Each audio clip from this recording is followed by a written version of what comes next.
તો મિત્રો એફડી કરવાવાળા માટે એક ખરાબ સમાચાર છે, કારણ કે આરબીઆઈના આ નિર્ણય બાદ વ્યાજ દર લગભગ અડધા થઈ ગયા છે. જ્યાં આજથી 2 વર્ષ પહેલા 9% આજુબાજુ વ્યાજ મળતું હતું તે ઘટીને 4 થી 5% થઈ ગયું છે અને સેવિંગ એકાઉન્ટમાં તો 2 કે 3% જ વ્યાજ મળે છે. કારણ કે આરબીઆઈએ 2025માં લગભગ 4 વખત ઇન્ટરેસ્ટ રેટ ઘટાડ્યો છે અને તેના કારણે સેવિંગ એકાઉન્ટ અને એફડીમાં પણ વ્યાજ દર ઘટ્યા છે.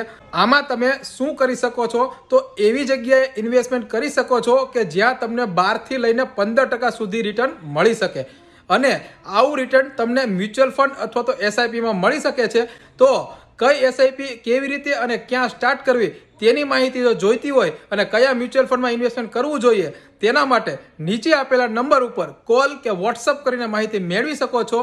બાકી માર્કેટની આવી જ અવનવી અપડેટ અને ઇન્વેસ્ટમેન્ટ આઈડિયા માટે અમારી સાથે જોડાયેલા રહેજો. પેજને ફોલો કરી દેજો, રીલને શેર અને લાઇક કરવાનું ભૂલતા નહીં. મળીએ કાલે કંઈક નવા કન્ટેન્ટ સાથે. ત્યાં સુધી બધાને જય શ્રી કૃષ્ણ અને જય શ્રી રામ.